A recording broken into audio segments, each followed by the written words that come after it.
سبحان اللہ العظیم۔ ان دو کلموں کی رسول اللہ صلی اللہ علیہ وسلم نے 3 خوبیاں بیان فرمائی ہیں۔ پہلی خوبی کیا ہے؟ حبیبتان الرحمن، یہ دونوں کلمے رحمان کو محبوب ہیں۔ کیوں محبوب ہیں؟ اس پر ابھی ہم تھوڑی سی روشنی ڈالیں گے انشاءاللہ۔ دوسری خوبی خفیفتان علی اللسان، یہ دونوں کلمے زبان پر ہلکے ہیں۔ زبان پر ہلکے ہونے کا مطلب کیا ہے؟ کہ زبان سے ان کی ادائیگی آسان ہے۔ اس کو یوں سمجھیے کہ ایک مرتبہ 1996 میں حج کو کیا پہلی بار، ایک لاطینی قوم ہمارے آگے سے گزر رہی تھی، بڑی جماعت تھی، اور وہ لوگ ذکر بلند آواز سے کرتے ہوئے جا رہے تھے۔ میں رک گیا، کچھ ہنسی بھی آئی۔ وہ لوگ تا کو چا سے بدل دیتے تھے، کو چے سے بدل دیتے تھے۔ کلمتان حبیبتان تو کلمتان حبیبتان۔ تو ہم سمجھ گیا کہ یہ لوگ تے کو صحیح طور پر ادا نہیں کر سکتے ہیں، اس لیے تے کو چے سے بدل دیتے ہیں۔ اور اس کے بعد اتفاق ہوا حیدرآباد جانے کا، تو جن کے یہاں قیام ہوا تو صوفہ طرف اشارہ کرتے ہوئے کہتے آئیے قبلہ بیٹھیے۔ تو ہم کو بڑا خراب لگا، ارے حضرت کہہ دیتے یا مولانا کہہ دیتے، قبلہ کیوں کہہ دیا؟ تو پھر وہ کچھ ذکر کرنے لگے کہ ہاں مقبرہ فلاں ہے، مقبرہ فلاں ہے، دیکھنے چلیں گے۔ تو میں نے سوچا کہ جائیں گے پھر وہی سب کہیں گے قبرستان مقبرہ، ہم نے کہا نہیں رہنے دیجیے، ارے حضرت چلیے۔ تو لوا گئے اور سب صاحب جو ہے قاف کی دھجیاں بکھیر دیں۔ اب جو لوگ بھی آتے تو دیکھتا کہ یہ لوگ قاف کے ساتھ وہی برتاؤ کر رہے ہیں، تو میں سمجھ گیا کہ یہ لوگ قاف کو صحیح طور پر نہیں ادا کر پاتے ہیں، عاجز ہیں، یہ قاف کو کھے سے بدل دیتے ہیں۔ ہمارے ہاں ایک منشی جی تھے، ان کو لوگ کہتے تھے ٹینٹی مرحوم۔ میں نے دیکھا تو نہیں، لیکن میں نے پوچھا ٹینٹی مرحوم کیوں کہتے تھے؟ تو وہ تے کو ٹے کہتے تھے۔ بچوں کو پڑھاتے کہو الف بے ٹے، تو بچے بھی کہتے ٹے، تو کہتے تم ٹے نہ کہو، تم کہو ٹے۔ تو اب بچے جیسا سنیں گے ویسے ہی کہیں گے، تو ان کا نام ہی پڑ گیا ٹینٹی مرحوم۔ تے کو بھی ٹے ہی کہتے تھے۔ وہ کبھی تے کو صحیح ادا ہی نہیں کر سکے تھے۔ اور میں نے جائزہ لیا کہ دنیا میں ہمارے مختلف قومیں ہیں، مختلف صوبے کے لوگ ہیں، وہ بہت سے حروف کو صحیح طور پر ادا نہیں کر پاتے، عاجز ہیں۔ اس حیثیت سے جب ہم نے رسول اللہ صلی اللہ علیہ وسلم کے اس ارشاد کو دیکھا، فرماتے ہیں کہ خفیفتان علی اللسان، یہ دونوں کلمے زبان پر ہلکے ہیں، تو میں نے سوچا کہ کیا دنیا میں بہت سے حروف ہیں، بہت سے لوگ ہیں جن کو ادا کرنا دشوار ہے، تو کیا کسی کے لیے بھی دشوار نہیں ہے؟ تو میں نے جائزہ لیا باقاعدہ، تو ہمارے جائزے میں یہ بات آئی کہ دنیا کی کوئی بھی قوم یہ نہیں کہہ سکتی ہے کہ ان کلمات کو ادا کرنا ہمارے لیے دشوار ہے۔ مثلا ٹینٹی منشی ٹینٹی مرحوم کہا جائے تو وہ اس میں تے نہیں ہے کہیں، لاطینی قوم سے کہا جائے تو اس میں کہیں تے نہیں ہے، کوئی چے سے بدل دے یا ٹے سے بدل دے، اس میں کہیں قاف بھی نہیں ہے، کاف بھی نہیں ہے کہ کوئی اس کو کھے سے بدل دے۔ اسی طور پر اور بھی کوئی ایسا حرف نہیں ہے جس کو دنیا کے بعض حصوں میں بعض لوگ اس کو ادا نہیں کر پاتے ہیں۔ ان میں وہ حرف ہیں کہ دنیا کا کوئی بھی فرد اسے پڑھے گا تو صحیح پڑھے گا اور اس کی زبان سے صحیح ادا ہوگا۔ میں نے اس کی خوبی پر بھی غور کیا کہ جب رسول مختار سید کونین صلی اللہ علیہ وسلم نے فرما دیا خفیفتان، یہ ہلکے ہیں، زبان سے ادا کرنا آسان ہے، تو دنیا کی کوئی بھی قوم اسے دشوار نہیں بنا سکتی ہے۔ اب وہ عاجز ہے کہ اسے وہ دشوار بنائے۔ یہ اعجاز ہے مصطفیٰ جان رحمت صلی اللہ علیہ وسلم کا۔ ثقیلتان فی المیزان، یہ دونوں کلمے میزان میں بھاری ہیں۔ اسے یہ معلوم ہوا کہ اللہ میزان قائم فرمائے گا۔ اور ثقیلتان بھاری جو چیز ہوگی تو اس کے اندر وزن ہوگا تو اس کو وہ قابل وزن بھی ہوگا۔ تو ثقیلتان فی المیزان سے تینوں باتیں معلوم ہو گئیں کہ اللہ تعالیٰ میزان قائم فرمائے گا، کلموں میں وزن ہے اور کلموں کو اللہ تعالیٰ وزن فرمائے گا، لہذا اس سے ہمارا عقیدہ ثابت ہو گیا۔ لیکن یہاں پہنچ کر ایک دقت پھر سامنے آئی کہ دو کلمے وہی ہیں، سبحان اللہ وبحمدہ اور سبحان اللہ العظیم، کلمے تو وہی دونوں ہیں۔ انہی کلموں کے بارے میں سرکار دو وصف بتا رہے ہیں، ہلکے ہیں، اور انہی کے بارے میں فرماتے ہیں بھاری بھی ہیں۔ تو ایک ہی کلمہ ہلکا بھی ہو اور بھاری بھی ہو، ایسا کیسے ہو سکتا ہے؟ ہلکا ہے تو ہلکا رہے گا، بھاری ہے تو بھاری رہے گا، ہلکا بھی ہو اور بھاری بھی ہو، یہ دونوں کیسے ہو سکتا ہے؟ تو اس طرح کی الجھن جب پیش آتی ہے تو یہ دو طرح سے حل ہوتی ہے۔ ایک تو جناب والا، جب بھی آپ کی زندگی میں ایسا ہو تو تہجد کے لیے 3 بجے کے قریب اٹھیے، تازہ وضو کر کے تہجد پڑھیے اور دعا کیجیے، اللہ تعالیٰ اشکالات کی گرہیں کھول دے گا، مشکل حل ہو جائے گی۔ ہم نے ایسے بہت سے جدید مسائل حل کیے ہیں۔ اور دوسرا طریقہ، آسان طریقہ یہ ہے کہ بزرگوں کی، ولیوں کی بارگاہ میں حاضری دیجیے، ان کا فیضان علم جاری ہوگا تو خود بخود مشکل حل ہوتی نظر آئے گی۔ میں ایک بار پونا گیا تو وہاں سے قریب ایک بزرگ رہتے ہیں، سیدی قمر علی درویش رحمۃ اللہ علیہ، لوگوں نے بتایا تو میں گیا حاضری کے لیے۔ وہاں کی ایک کرامت بتائی گئی، ان کی پتھر ہے، میں نے اٹھایا، وہ پتھر 70 کلو سے زیادہ کا تھا، اٹھا نہیں سکا۔ لوگوں نے بتایا کہ اگر 11 آدمی مل کر اور کلمے کی انگلی اس کے نیچے رکھیں اور نیچے رکھ کر اوپر اٹھائیں قمر علی درویش کہتے ہوئے تو وہ پتھر اوپر اٹھ جاتا ہے، سبحان اللہ، اور وزن نہیں معلوم ہوتا۔ تو میں نے کہا سبحان اللہ، بڑی اچھی بات ہے۔ ہم لوگ 4 آدمی تھے، 7 آدمیوں کو چندہ کر لیا، بلایا کہ ذرا آپ لوگ آ جائیے تھوڑی دیر کے لیے۔ سب نے کلمے کی انگلی اس کے نیچے لگائی اور ہم نے کہا سب لوگ پڑھیے قمر علی درویش۔ قمر علی درویش میں 11 حرف ہیں، اس مناسبت سے 11 آدمیوں کو نیچے کلمے کی انگلی لگانا پڑتا ہے۔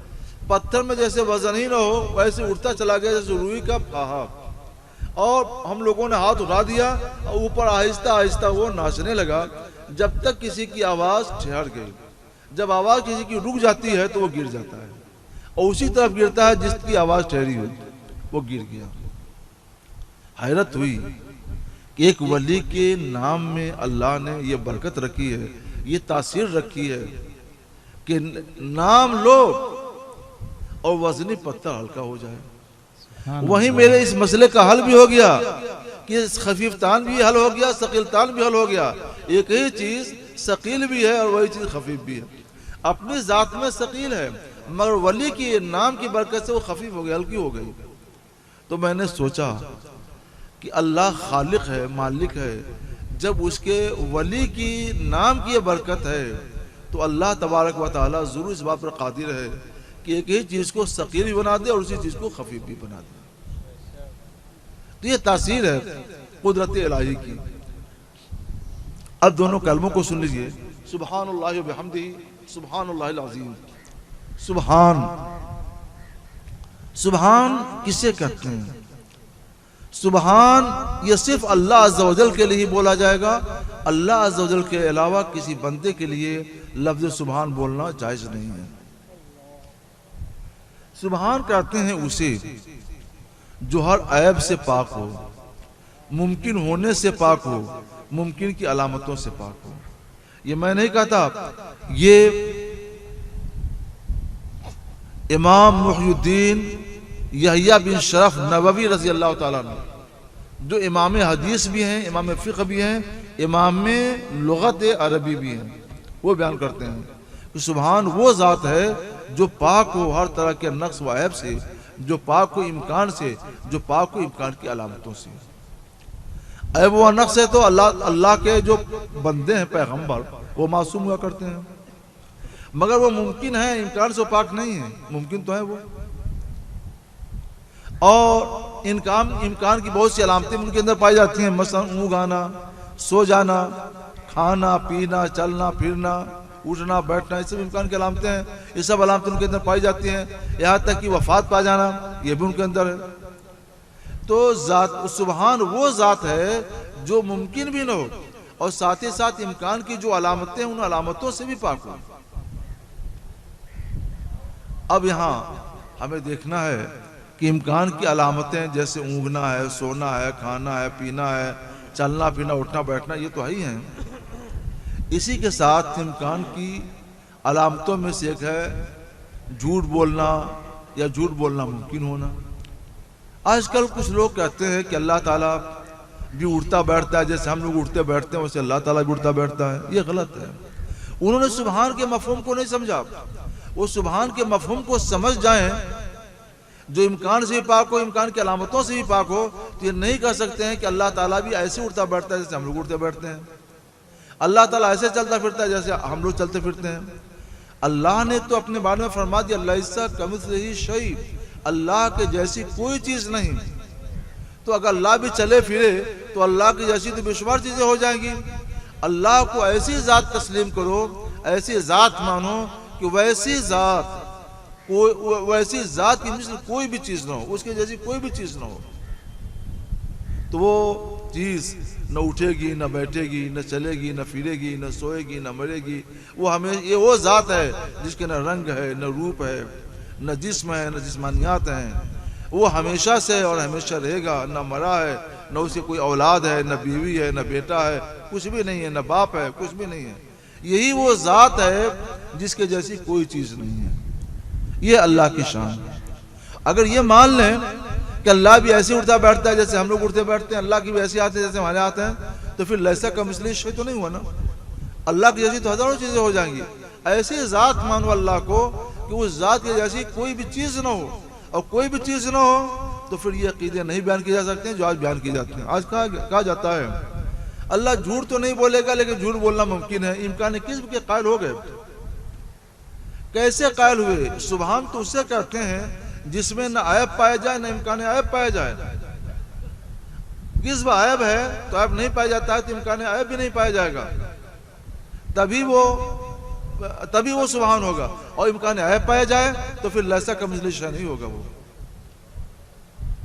تو یہ ایک لفظ ایسا ہے جو اللہ تعالیٰ کو تمام نقائص سے پاک کرتا ہے، تمام عیوب سے پاک کرتا ہے. اور اللہ تعالیٰ کے لیے جتنی صفات کمالیہ ہیں ان تمام صفات کمالیہ کا ثبوت اس سے ہو جاتا ہے. مثلا اللہ پاک ہے جاہل ہونے سے اور جاہل ہونے کے امکان سے، تو وہ علیم ہے، خبیر ہے، سمیع ہے، بصیر ہے، سب ثابت ہو گیا. اللہ پاک ہے عاجز ہونے سے اور عاجز ہونے کے امکان سے، لہذا ثابت ہوگا کہ اللہ قادر مطلق ہے، اللہ قدیر ہے، اللہ قوی ہے، جو چاہے کر سکتا ہے، وہ فعال لما یرید ہے. اس طرح سے اللہ تعالیٰ کے لیے تمام صفات کمالیہ بھی سے ثابت ہوتے ہیں اور تمام صفات نقص اور امکان نقص سے اللہ تعالیٰ کی تنزیہ بھی ثابت ہو جاتی ہے. کلمہ بہت مختصر ہے مگر ایک مختصر کلمے سے اللہ تعالیٰ کی وہ تعریف ہو رہی ہے کہ ہم سینکڑوں صفحات لکھ کر کے اتنی بڑی تعریف ہم نہیں کر سکتے. اچھا، دنیا کا قانون ہے، قاعدہ ہے، فطرت ہے کہ کوئی ہماری تعریف کرے، ہم تعریف کے لائق نہیں ہیں، گنہگار ہیں، لیکن ہمیں اس سے محبت ہوتی ہے، ہم اس کو محبوب بنا لیتے ہیں، جیب میں کچھ ہو تو انعام بھی دیتے ہیں. اور اللہ تعالیٰ تو واقعی حمد کے لائق ہے اور اسے اپنی حمد سب سے زیادہ محبوب ہے. اور وہ ایسا غنی کہ کوئی غنی نہیں، ایسا غنی کہ اس کے جیسا کوئی بھی غنی نہیں. اس لیے جب کوئی ایسے پاکیزہ کلمات کے ذریعے اللہ کی حمد کرتا ہے تو اللہ تعالیٰ اس کو محبوب بنا لیتا ہے. یہ کلمے حبیب ہیں، محبوب ہیں، اور جب محبوب ہیں تو جو پڑھے گا تو کلمتان حبیبتان الی الرحمن، یہ دونوں کلمے رحمان کو محبوب ہیں. جو ان کلموں کو پڑھے گا تو رحمان ان کو بھی محبوب بنا لیتا ہے. اور رحمان جسے محبوب بنا لیتا ہے تو وہ بشارت ہوتی اس بات کی کہ اللہ کم سے کم اس کو جنت ضرور عطا فرمائے گا، اپنے دیدار کی نعمت سے ضرور سرفراز کرے گا. تو حبیبتان کہنا یہ کنایہ ہے جنت کی بشارت سے. سبحان اللہ، لفظ اللہ، اس کے بارے میں ایک بات سن رہا تھا ابھی جلدی ہی. ایک محقق صاحب کہنے لگے کہ اللہ یہ عربی زبان کا لفظ نہیں ہے، یہ عرب کے نصرانیوں نے، یہ کوئی پہلے کا لفظ نہیں ہے، عرب کے نصرانیوں نے یہ لفظ خدا کے لیے دے دیا ہے. ایسا نہیں ہے، یہ غلط ہے. ایسے لوگوں کو مطالعہ کرنا چاہیے. لفظ اللہ تبارک و تعالیٰ کا کلام قدیم ہے جو ہمیشہ سے ہے اور ہمیشہ رہے گا.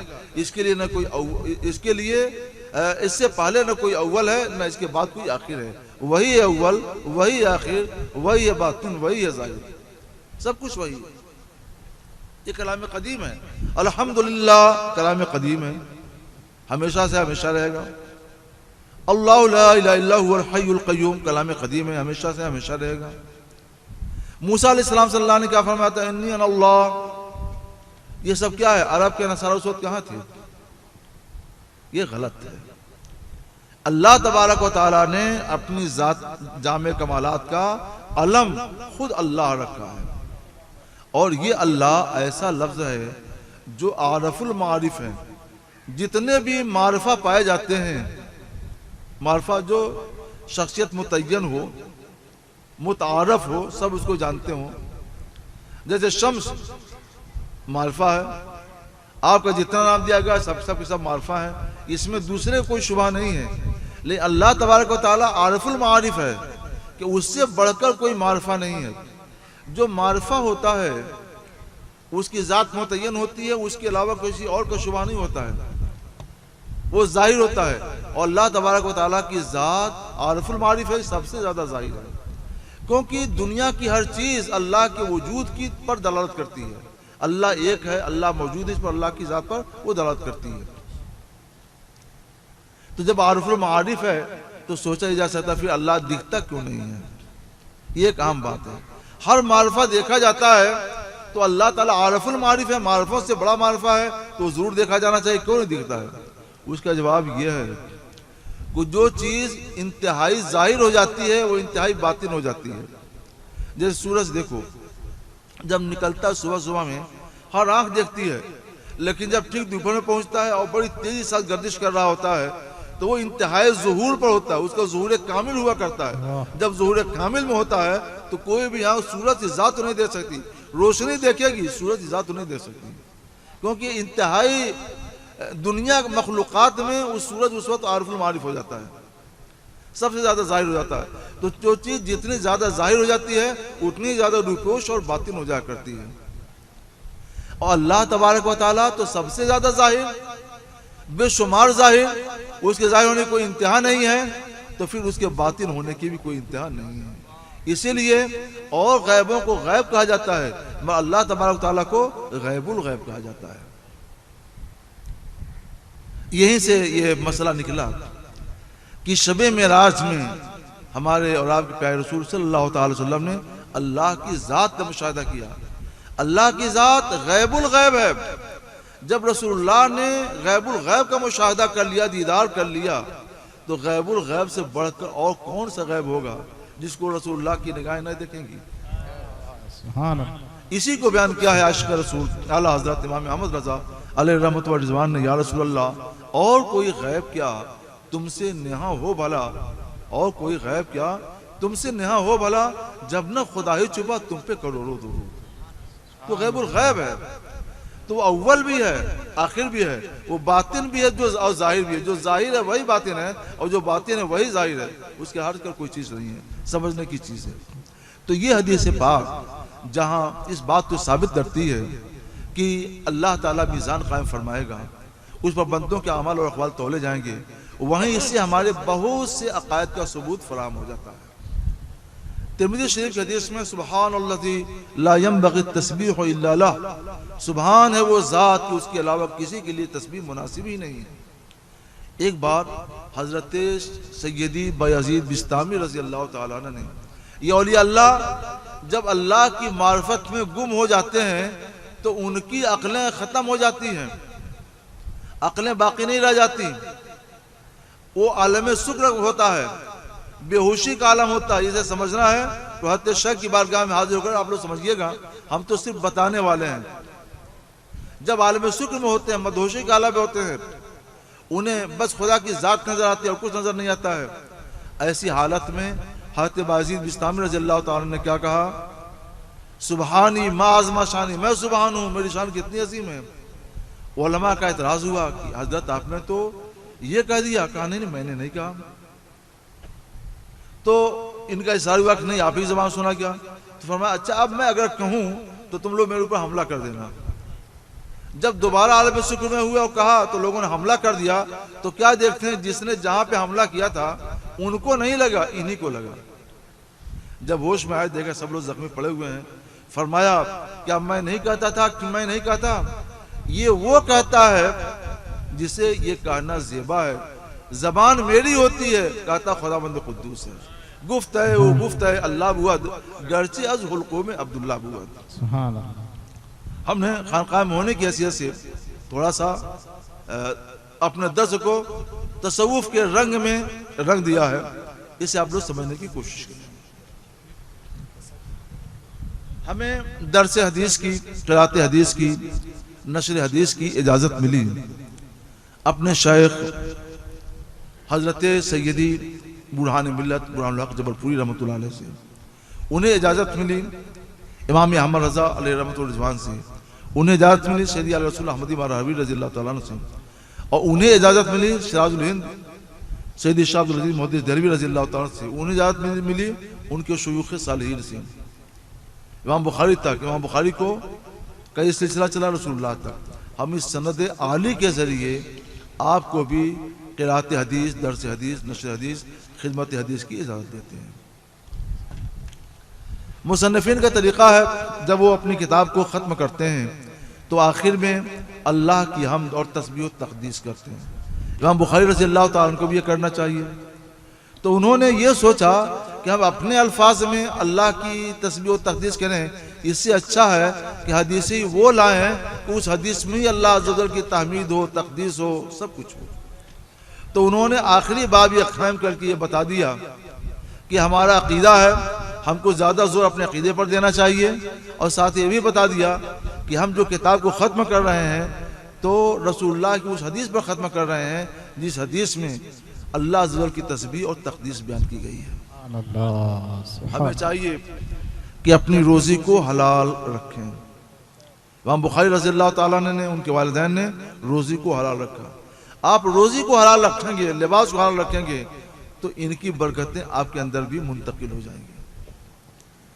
انہوں نے جو کام کیا سب اللہ کی رضا کے لیے کیا، اپنے نام و نمود کے لیے نہیں کیا، فخر اور غرور اور ریا کے لیے نہیں کیا۔ اگر آپ اس لیے کرتے ہیں تو کر تو لیں گے مگر اس کا کوئی فیض نہیں ظاہر ہوگا۔ یہاں اس صحرا میں آ جاؤ، ایک طرف سے آؤ تو 2400 کلومیٹر زیادہ پڑتا ہے، دوسری طرف سے آؤ تو اور زیادہ پڑتا ہے۔ کیا ہے کہ یہاں پر باقاعدہ ایک شہر آباد ہے علم کا، یہ فیض ہے، فیض، یہ محنت کی کوشش نہیں ہے، یہ فیضان ولایت ہے، کسی ولی کا فیضان ہے جنہوں نے اللہ کی رضا کے لیے اور اخلاص کے لیے کام کیا تو لوگوں کو نہ جانے کہاں کہاں سے ادھر کشا بھیج دیا، اور آج اتنے لوگ یہاں پہ جمع ہیں اور درس حدیث سن رہے ہیں، اور یہاں پہ علم کا ایک شہر آباد ہے۔ اخلاص کی برکت ہے، رضا الہی کی برکت ہے، رضا رسول کی برکت ہے۔ آپ بھی اپنے اندر وہ جذبہ پیدا کیجئے، جو بھی کام کریں اللہ کے لیے کریں، اللہ کی رضا کے لیے کریں، رسول اللہ صلی اللہ علیہ وسلم کی خوشنودی کے لیے کریں۔ پھر دیکھیے کہ آپ کے کام تھوڑا بھی ہوگا لیکن اللہ تعالیٰ اس کا فیض ایسا ظاہر کرے گا کہ تھوڑے دنوں میں وہ فیضان عام سے عام ہو جائے گا اور خلق خدا اس سے فیض حاصل کرتی رہے گی۔ سبحان اللہ۔ تو یہ ایک دو نصیحتیں ہیں، روزی کو حلال کیجئے، بزرگوں کے دامن سے جڑے رہیے، اور جو بھی کام کیجئے نام و نمود کے لیے نہیں، شہرت کے لیے نہیں، ریاکاری کے لیے نہیں، دکھاوے کے لیے نہیں، بلکہ اللہ کی رضا کے لیے۔ آپ مدرس بن جائیں گے، درس دیجئے، پڑھائیے، مگر نیت رزق یہ نہ ہو کہ ہم کما رہے ہیں، کسب رزق نہیں، بلکہ نیت ہو خدمت دین کی، اللہ و رسول کی رضامندی کی۔ تو اس سے کیا ہوگا کہ خدمت دین بھی کی برکت ملے گی، اللہ و رسول بھی راضی ہوں گے، اور جو روزی ملنی ہے وہ کوئی چھین نہیں سکتا ہے، وہ روزی یوں بھی ملے گی اور اس طرح سے بھی ملے گی۔ تو وہ طریقہ اپنائیے کہ روزی بھی ملے، اللہ و رسول بھی راضی ہوں۔ وہ طریقہ کیوں اپنائیں کہ اللہ و رسول سے مطلب نہ ہو، صرف روزی ملے۔ اللہ تبارک و تعالی ہم سب کو ان ہدایات پر اور حضرت امام بخاری رضی اللہ تعالیٰ کے نقش قدم پر چلنے کی توفیق عطا فرمائے۔ آمین۔ اللہم انی اسألک